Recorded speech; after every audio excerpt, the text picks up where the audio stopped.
Jacob Fatu just did something backstage that Roman Reigns never saw coming, and by the end of this video you are going to understand the real truth about why the bloodline is crumbling from the inside out, and I am also going to reveal why Jacob Fatu's betrayal is the single most dangerous thing that has ever happened to Roman Reigns in his entire dynasty. Stay locked in right now, because if you leave this video early, you are going to miss the brutal truth about what Jacob Fatu said to Roman Reigns behind closed doors that nobody in WWE wants circulating on the internet right now. They lied to you. WWE lied to every single one of us. They packaged Jacob Fatu as the next loyal soldier, the next obedient weapon in Roman Reigns' arsenal, and we bought it. The whole world bought it. We watched this monstrous, terrifying human being destroy everything in his path under the bloodline banner, and we assumed, just like WWE wanted us to assume, that the loyalty was real, that the blood bond was unbreakable, that Roman Reigns had finally found the one piece that completed his machine permanently. And then Jacob Fatu destroyed Roman Reigns backstage, and the entire foundation of everything we thought we knew shattered into pieces on that arena floor. Let us talk about what actually happened.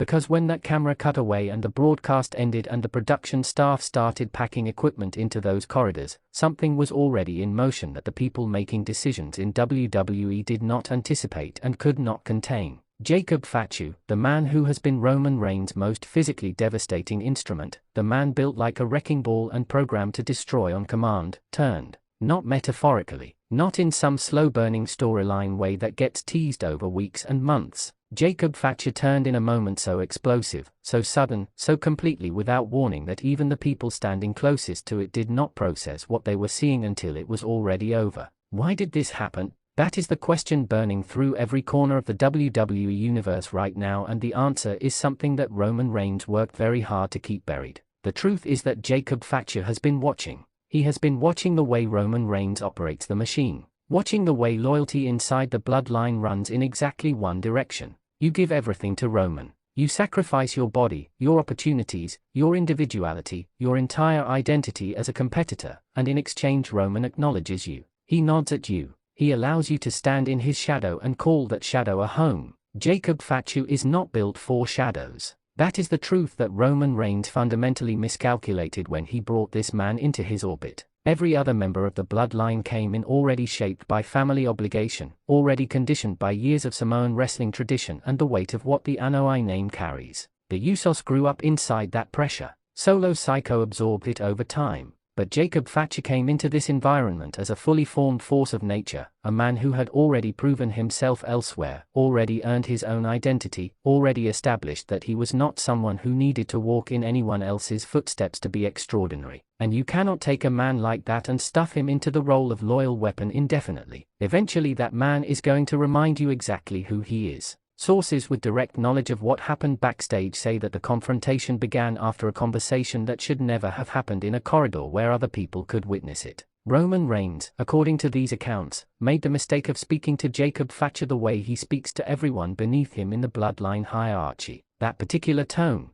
that specific register of voice that communicates without ambiguity that you are property, that your value is entirely conditional on your usefulness, and that the moment you stop serving the machine your position inside the family becomes uncertain. Why does Roman Reigns use that tone with people? Because for years it has worked. Because every person he has ever directed it at has either fallen in line or been eliminated. The Usos bent. Solo Sikoa bent. Sami Zayn resisted and was removed. That pattern has repeated itself enough times that Roman Reigns walked into that conversation with Jacob Fatu the way a man walks into a room he owns. Confident, unhurried, absolutely certain of the outcome before a single word was spoken. Jacob Fatu did not bend. The truth that is making its way through WWE right now is that when Roman finished speaking, Fatu looked at him with an expression that people nearby described as something beyond anger. It was clarity, the look of a man who had been building to this moment for longer than anyone realized, who had been cataloging every slight, every reminder of his subordinate position, every instant where his monstrous contributions to the bloodline were absorbed into Roman's legacy rather than credited to his own.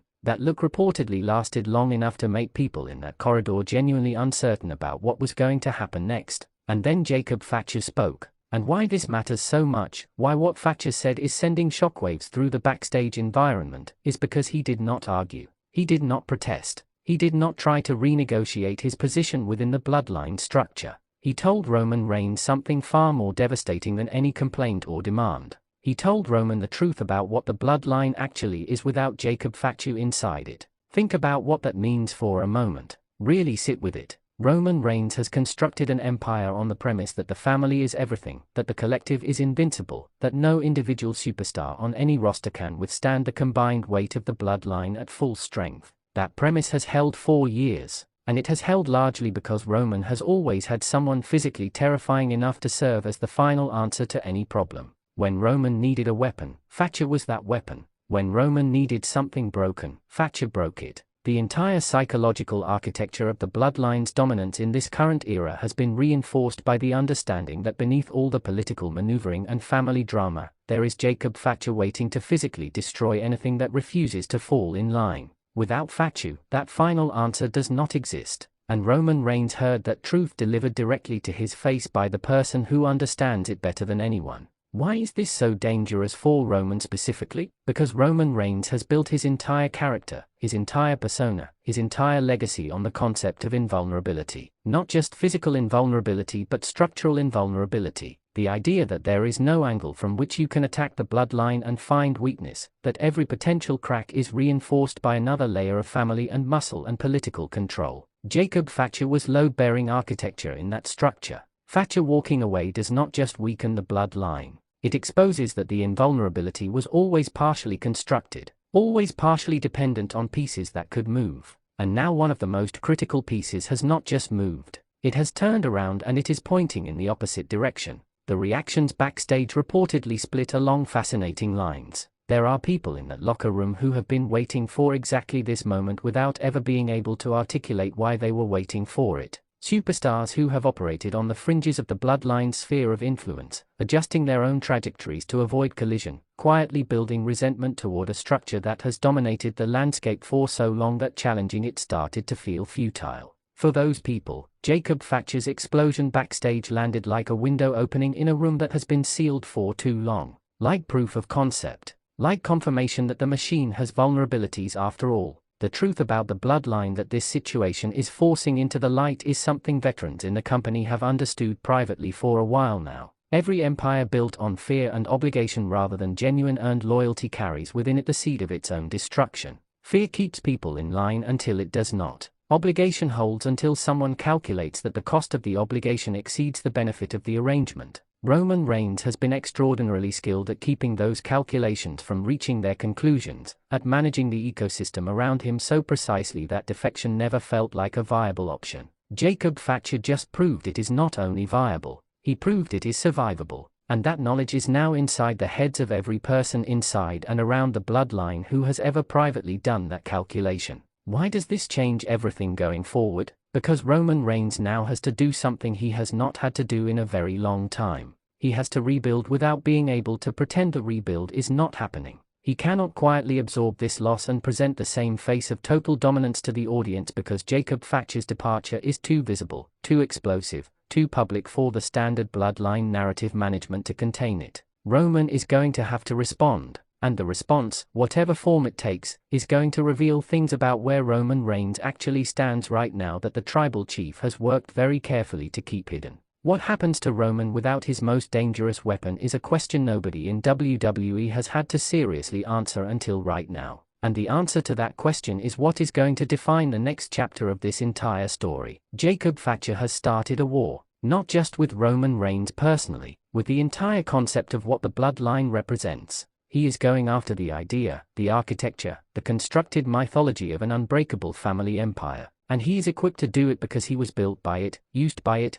and now carries the knowledge of every weakness inside it. The truth is that Roman Reigns is more exposed right now than he has been at any point in his historic run, and the entire WWE universe is about to find out what Roman Reigns looks like when the machine that protects him has a hole in it that cannot be patched. Drop in the comments right now and tell me honestly, do you think Roman Reigns survives this or does Jacob Fatu completely dismantle the bloodline from the inside? That debate needs to happen and I want your take on it. Share this video with every WWE fan you know because this story is accelerating and people who sleep on it right now are going to be completely unprepared when this war fully ignites. And based on everything happening backstage right now, that ignition is closer than any of us realize.